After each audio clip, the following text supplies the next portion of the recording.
आप सभी लोगों का मेरे YouTube चैनल पर बहुत बहुत स्वागत है। वेद और पुराण में क्या अंतर है, इसे संक्षेप में आपके सामने रखने का प्रयास किया जाएगा।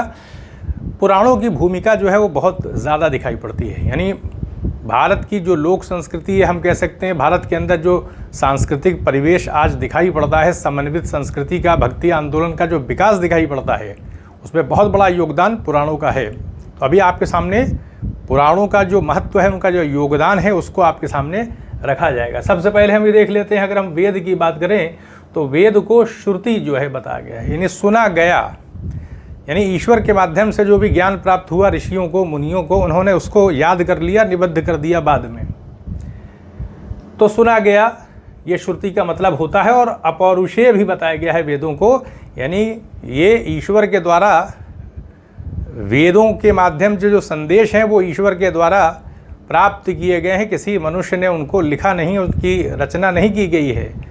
जबकि आप देखेंगे बौद्ध धर्म में इस बात को स्वीकार नहीं किया गया, यानी इसका प्रतिकार किया गया। जो अपौरुषेय की बात है कि वेदों की किसी ने रचना नहीं की, इसलिए अपौरुषेय हैं, ईश्वर के द्वारा ये प्राप्त हैं, तो मान लीजिए बात, उसमें दोष तो होगा नहीं। लेकिन जब महात्मा बुद्ध का उदय होता है, फिर और बहुत सारे जैसे चारवाक दर्शन है, आप देखेंगे तो भारत में प्रतिकार भी दिखाई पड़ता है। वेदों की जो हम कह सकते हैं कि एक उनकी जो मान्यता थी कि वो उसके अंदर किसी भी प्रकार से ऐसा कोई कथन नहीं है जो असत्य हो, तो इसको बौद्ध धर्म में स्वीकार नहीं किया गया। वेदों के ऊपर बहुत सारा आरोप लगाया गया है। लेकिन ऐसे हम अगर देखें तो वेदों के संबंध में बताया जाता है कि वो श्रुति की कोटि में हैं, अपौरुषेय हैं, ईश्वर के द्वारा प्राप्त संदेश हैं। और फिर आप देखेंगे उनकी जो शिक्षा दिखाई पड़ती है वेदों की, क्योंकि वेदांत दर्शन बाद में फिर उपनिषदों की रचना हुई, तो उनमें आपको आध्यात्मिक और दार्शनिक ज्ञान की प्राप्ति होगी। ऐसे अगर देखें तो 4 प्रकार के वेद हैं। जैसे ऋग्वेद है, उसकी रचना 1500 ईसा पूर्व से लेकर 1000 ईसा पूर्व के बीच हुई, पूर्व वैदिक काल कहा जाता है, ऋग्वैदिक काल। फिर बाद में उत्तर वैदिक काल आ जाता है, जिसमें कि सामवेद, यजुर्वेद, अथर्ववेद, 3 और वेद जो है वो दिखाई पड़ते हैं। अथर्ववेद के अंदर ज़्यादा लोक संस्कृति दिखाई पड़ेगी, औषधियों का, जादू टोना, इन सब का वर्णन आपको अथर्ववेद में दिखाई पड़ेगा। तो कहने का अर्थ है कि वेदों के अंदर बहुदेववादी विचारधारा है, बहुत सारे देवी देवताओं की चर्चा, उनकी मतलब स्तुति आपको दिखाई पड़ेगी, उनकी प्रशंसा दिखाई पड़ेगी। यज्ञीय कर्मकांड हैं, देवताओं को प्रसन्न करना था, क्योंकि पूर्व वैदिक काल में आर्य लोग भ्रमणशील थे, उनका व्यवसाय आप देखेंगे तो पूर्व वैदिक काल का मतलब है 1500 ईसा पूर्व से 1000 ईसा पूर्व। ऋग्वेद के समय में आर्य लोग विभिन्न कबीलों में रहा करते थे, अलग अलग कबीले हुआ करते थे। राजन यानी राजा के नेतृत्व में छोटे छोटे कबीले भ्रमणशील रहते थे, पशुपालन उनका मुख्य व्यवसाय था। ऐसे में प्राकृतिक शक्तियों के अधीन रहते थे। तो प्राकृतिक शक्तियों के अधीन रहने की वजह से ये कल्पना किया कि हवा है, जैसे तूफान आ रहा है, बाढ़ आ रही है, बिजली चमक रही, सबको कहीं ना कहीं एक दैवीय शक्ति के रूप में कल्पना की गई कि देवी देवता हैं, वही प्राकृतिक शक्तियों का संचालन कर रहे हैं। तो अगर हम उनको प्रसन्न कर लेते हैं यज्ञों के माध्यम से, तो हमारे पशुओं की हानि नहीं होगी, किसी प्रकार का विनाश नहीं होगा। तो इस प्रकार की प्रवृत्ति प्राचीन काल में आपको दिखाई पड़ेगी, और सिर्फ भारतीय संदर्भ नहीं, वैश्विक स्तर पर दिखाई पड़ेगी। देवी देवताओं की कल्पना आपको यूरोप में भी दिखाई पड़ेगी।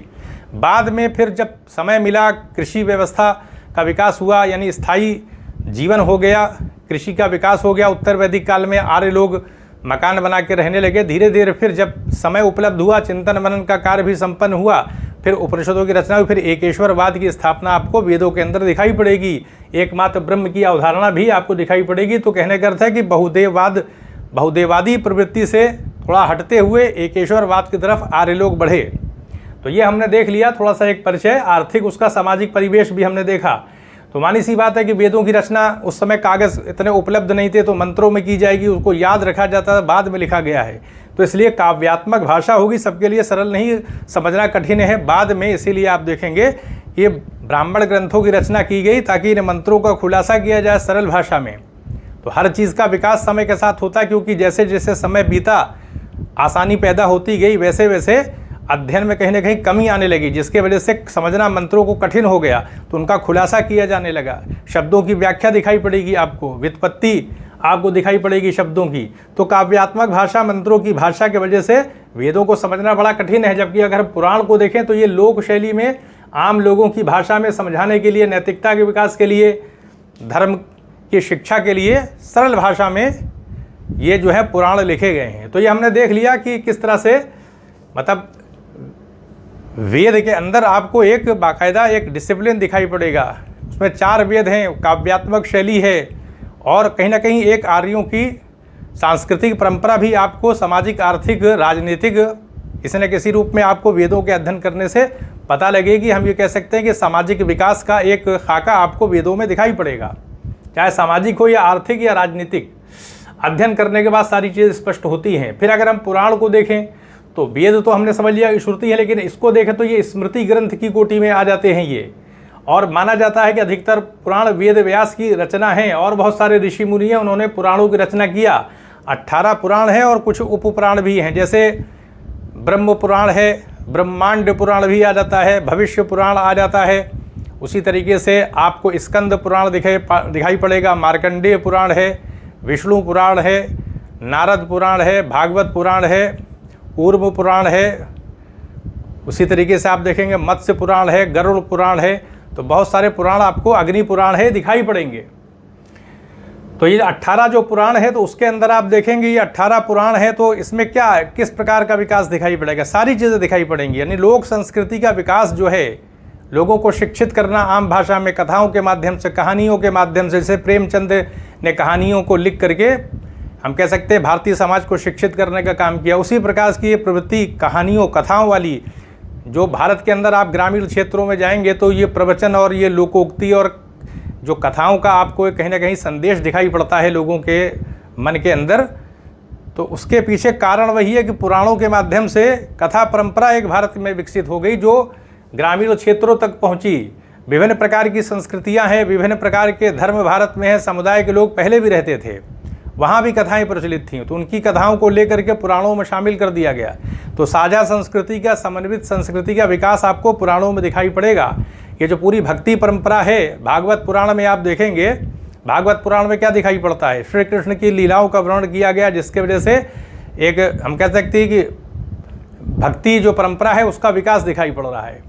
तो कहने का अर्थ है कि पुराणों के अंदर मानी सी बात है कि चमत्कार और बहुत सारी चीज़ें ऐसा वर्णन दिखाई पड़ेगा कि लोगों को आनंद की अनुभूति भी हो, चमत्कार भी दिखाई पड़े और लोग पढ़ें और शिक्षा भी ग्रहण करें, नैतिकता का विकास हो, सत्य के रास्ते पर चलें। ये सब कुछ आपको दिखाई पड़ेगा।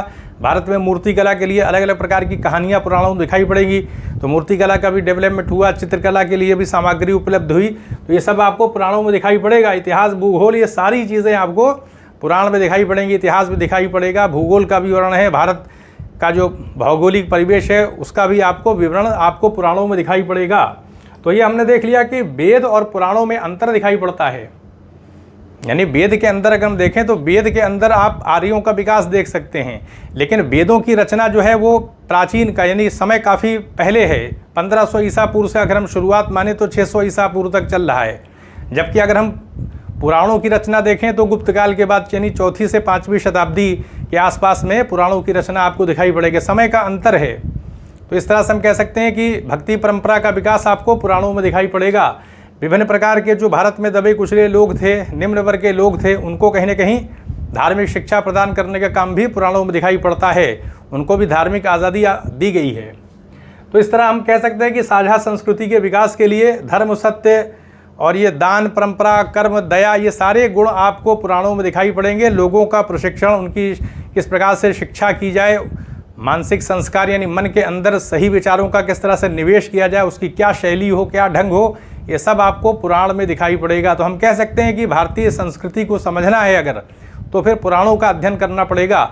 यानी वैदिक परंपरा, वेदों के माध्यम से हम आर्य जो संस्कृति है, ऋग वैदिक काल से उत्तर वैदिक काल तक, उसका जब अध्ययन करेंगे वेदों का, तो हमको ये पता चल जाएगा कि आध्यात्मिक परिवेश किस प्रकार से रहा, भौतिक प्रगति किस प्रकार से समय के साथ विकसित हुई। और हम कृषि व्यवस्था को भी देख सकते हैं, अर्थव्यवस्था को भी देख सकते हैं, राजनीतिक व्यवस्था को भी देख सकते हैं, समाज के अंदर शहरीकरण, ये सारी चीज़ें आपको वेदों में दिखाई पड़ेंगी। लेकिन जब व्यापकता हो गई, जन समुदाय बहुत विस्तृत हो गया, तो फिर कहीं ना कहीं साझा संस्कृति का विकास आपको दिखाई पड़ने लगेगा। ये पुराणों के अंदर दिखाई पड़ेगा। तो पुराणों, वेदों को और पुराणों को जब हम उसका अध्ययन कर लेंगे, तब जाकर हम कह सकते हैं भारतीय संस्कृति को व्यापक स्तर पर समझने का कार्य जो है वो संपन्न किया जा सकता है। बिना पुराणों के पढ़े हुए हम सिर्फ वेदों के आधार पर भारत को नहीं समझ सकते। तो ये एक अंतर आपको दिखाई पड़ेगा, क्योंकि कीर्तन परंपरा, उत्सव हैं, ये सब कुछ आपको दिखाई पड़ेगा, बढ़ावा दिया गया है पुराणों के अंदर। ये जो तरह तरह के उत्सव दिखाई पड़ते हैं, देवी देवताओं का वर्णन दिखाई पड़ता है, ये सब आपको कहीं ना कहीं पुराणों में ही ये सारी चीज़ें मिलेंगी। पूरा भक्ति परंपरा का विकास ही उसमें दिखाई पड़ेगा। तो कहने का अर्थ है कि वेदों और पुराणों में यही अंतर आ जाता है, शैलीगत भी अंतर है, अभिव्यक्ति का भी अंतर आ जाता है, और कहीं ना कहीं एक विविधता भी दिखाई पड़ती है। यानी वेदों की जो रचना है उसके अंदर आध्यात्मिक पहलू ज़्यादा है, खास करके वेदांत दर्शन के अंतर्गत। तो मानी सी बात है कि वो एक पद्धति, यानी पद्धति के माध्यम से, एक सिस्टम के माध्यम से, एक व्यवस्था के माध्यम से सारी चीज़ों को वहाँ पर लिखा गया है। और पुराणों के अंदर आपको बहुत व्यापकता दिखाई पड़ेगी, एक समन्वित संस्कृति पूरी दिखाई पड़ेगी, अलग अलग धर्म समुदाय के लोगों को भी उसमें सम्मिलित करने का प्रयास भी आपको दिखाई पड़ेगा। तो यहीं पर अनुमति दें, चैनल को सब्सक्राइब भी करें, शेयर भी करें। आप सभी लोगों का बहुत बहुत धन्यवाद।